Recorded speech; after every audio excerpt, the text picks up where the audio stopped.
Listen, fair warning, the sun is probably gonna set while I'm recording this video, but look, I'm trying to be a YouTuber. Y'all gotta bear with me. What's up, y'all? Welcome back to my channel. It's Zim the Dream here, and today we are doing a 5K Q&A. Recent videos have been doing really well. I'm pretty excited for this channel. We gained like almost 2K subscribers in like a few weeks, which is really huge for my channel. It's never had that type of growth before. But I decided to do this Q&A so you guys can get to know me more on a personal level, get to know a little bit more about me, you know, aside from computer science work, software engineering, all of that type of stuff. And so let's just get started. Let's get into it. I mean, I asked you guys to ask me questions on my Instagram, my YouTube.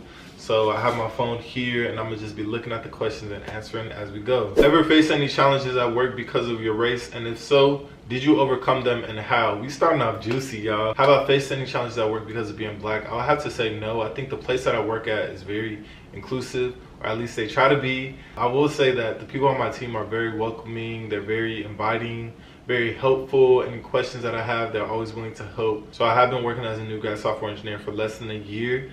And so far, no. But I will say, hold on, who is calling me right now? Decline.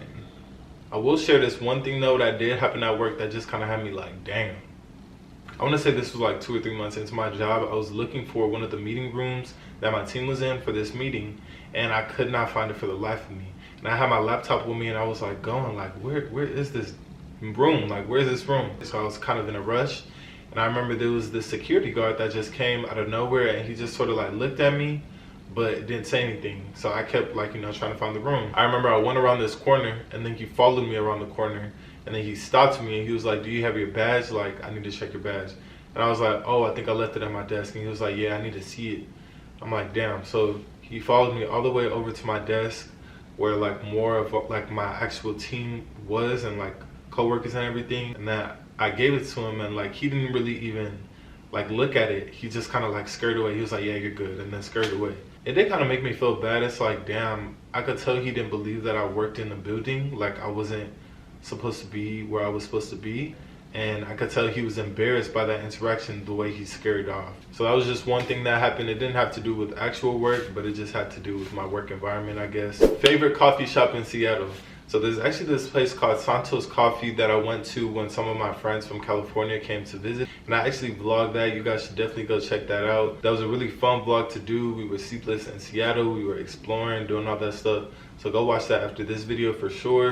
Can you do a giveaway? Yes, I want to do more giveaways when I start reaching higher milestones. I think that YouTubers need to bring that back. So I'm gonna start with me. When we reach 100K, I'm gonna give away $5. What's the best thing about living in Seattle? I think that's a really good one. I was just talking to my friend about this. I think Seattle is a very progressive city. It's very good for young people who are early in their careers. I think it's great for networking, just kind of getting your life started and meeting new people. Do I think I want to live in Seattle for like the rest of my life? Definitely no. Especially being from California, that's kind of like always been my home and where my heart is at. But I really love Seattle just because I think that there's a ton of things to do, to get into. When I moved here, I didn't have any friends from my hometown or school or anything like that. All of the friends that I made were here. Most of them were similar to me, like transplants. I think it's really cool how Seattle has a nice balance of city life, but also like nature. If you like that type of stuff, like hiking, skiing, snowboarding during the winter times and all of that stuff. And also the fact that we actually have weather, actually have seasons to experience. Where do you want to be in the next 5, 10, and 20 years? Not just in career, but life as a whole. This is a really good question, and honestly, I kind of had to think about this one. All right, so let's start with 5 years. 5 years, I'll still be under 30. I'll be 27. I feel like I need to have my shit together by then. Like, I think career-wise, I want to be exploring something that I'm very interested in, whether it's like maybe artificial intelligence or machine learning. I want to be doing something that like it's moving towards something that's very progressive. Maybe working on a project of some sort, I don't know. But I think I want to be able to have some sort of clarity of what I'm doing in my career, because I feel like I'm still developing that as an early software engineer. As far as life in 5 years, I just want to be comfortable. I want to, you know, be financially stable, take care of myself like I've been doing. In 10 years, I feel like I got to be a boss at that point. Like I really got to be a boss. In 10 years, probably married. That's crazy to say. My life is like good. Like I'm looking at retirement. I don't know. I really don't know. This is hard. I can't even do 20 years. Honestly, this is very, very tough. I try not to think too far ahead as far as like specific details of my life. But in 20 years, man, I just hope that I'm good. Like, I hope my family's good, my friends are good. I'm living life to the fullest. I'm financially stable, maybe got a kid or two by then. Thanks for asking that question. No, that definitely was a challenge, and it's making me think. It's still making me think probably after this video too. Not a question, but very proud of how far you've come. I'll always be rooting for you. And you know what, shout out to you, Melanie. Like, I really appreciate your support like throughout these years. I remember, just for the dream team, so y'all can know, when I started like my YouTube channel, like seriously in college, I was always supporting my channel, always watching my videos, liking, commenting. And it's like I really only had like a couple hundred subscribers, and I really appreciate the support throughout the years. So that comment means a lot to me. Are you single? I am not seeing anybody, so I am single. Yes, I'm single. How did I keep my head up throughout my 4 years of college? This is a great question. I think what got me through my 4 years of college was having a social life despite my difficult major. I think it's very easy as a computer science student to just be wrapped up solely in school. And don't get me wrong, sometimes you have to be, sometimes you just have to grind and focus on school. But you also have to have that nice balance of seeing your friends, exploring your college, you know, going out, having fun, and really having that college experience, because you only get those 4 years once, really. You only get that experience once. And I had a great college experience, and it's crazy that I'm even talking about like my college experience in the past tense, because it went by in a blink of an eye. So I would just say that, you know, try to do everything that you can. Don't just solely focus on school, because that's not what, I feel like that's not what college is all about. Do you want to stay in this industry for a while, or do you see yourself migrating to an adjacent or completely different industry? That's a very good question. Also one that I haven't completely thought about. But I would say that I can see myself staying in the tech industry minimum 10 to 15 years, because I think the tech industry is very diverse. Even if I'm not a software engineer, there's other things that I may be interested in exploring that maybe are just like more hands-on roles, more communication roles within the tech industry. And I also feel like tech, coding, computer science is the one thing that I'm actually passionate about. And so I can see myself staying in it for a while. What's your favorite thing to do when you're not working? My favorite thing to do when I'm not working, I love spending time with my family and my friends, like just doing an activity. It can be very simple, like I don't have to be skydiving or nothing, but just going, exploring different restaurants, going to a bar, watching TV. I'm a big TV guy. I watch a lot of TV shows, which is kind of insane. I'm a big anime guy. I like watching anime. I also love playing basketball for fun. That's something that I try to do on the weekends.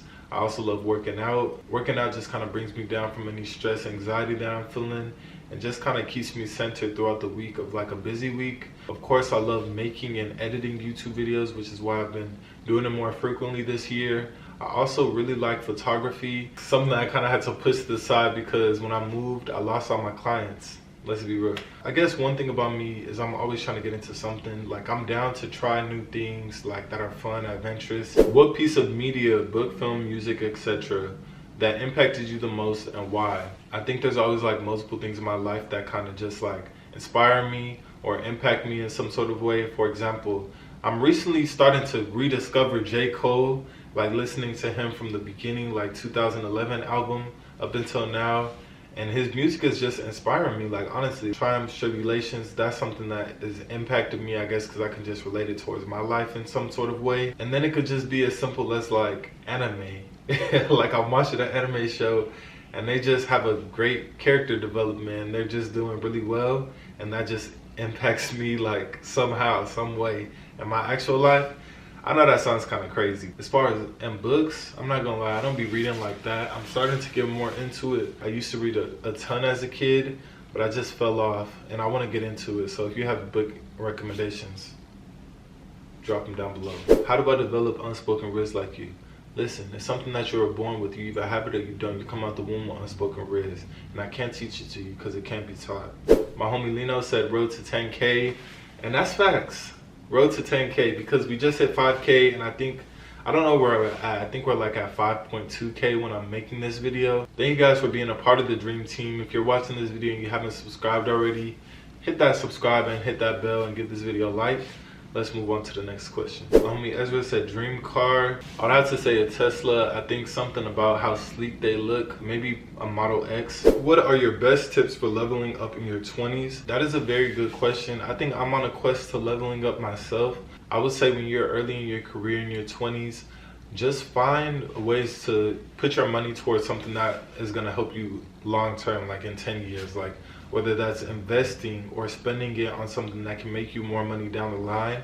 Do that as opposed to just buying all of the, you know, like the fancy cars or the fancy this, fancy that. Don't get me wrong, I think you should treat yourself every once in a while, but I would say just use your money towards something that's going to help your future.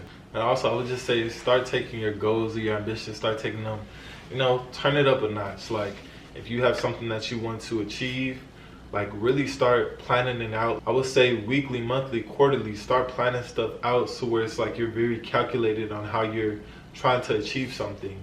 At least that's what I'm trying to do.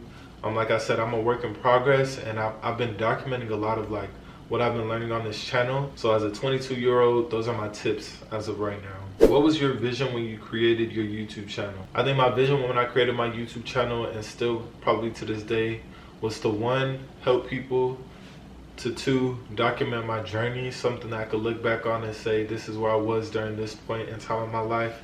Also three, to just have and build a community of people that I can interact with. I'm all about the comments, responding with people, and you know, just building and growing with people. I think I'm not like one of those YouTubers that's like just kind of just looks at the comments and it's like these aren't really like people that I could talk to. I view y'all like my friends, you feel me? Like we can talk, we can interact. I would hope if I ever see one of y'all in person, like we could really just like talk about some real stuff, as opposed to like me being like separate from y'all and just having this channel. Like I'm trying to grow with y'all. Hope that makes sense. How do you explain school is necessary to a generation being affected by the PTSD of baby boomers? Example, blue collars having a job without needing a high school diploma. I would just say that it depends on how much you value education. I think that school is, you don't need school for everything. Like you can definitely get a job without having like a diploma or having a college degree, but I think that it definitely makes it easier. And I think that school is just sort of an organized way for you to learn. Like if you're on your own and you're learning, do you really think that you're gonna dedicate hours to learning? But when you have that pressure, when you have those deadlines from school, then you know it's kind of like something that's forcing you to do that. Depends on how much you value education and where you want to go in life. Like I know a lot of jobs, if we're talking specifically software engineering, a lot of jobs require that you have a college degree. So boom, that limits you if you don't have that college degree. It's just kind of those pros and cons and how it affects you and your life. But that's it. We made it through all the questions. Thank you guys so much for submitting these questions. Thank you guys for 5K. I'm so geeked with this channel, yo. We growing, and I'm really excited to see it. Make sure you guys give this video a thumbs up, like, comment, subscribe, all of that, and I'll see you guys in my next video. Peace out.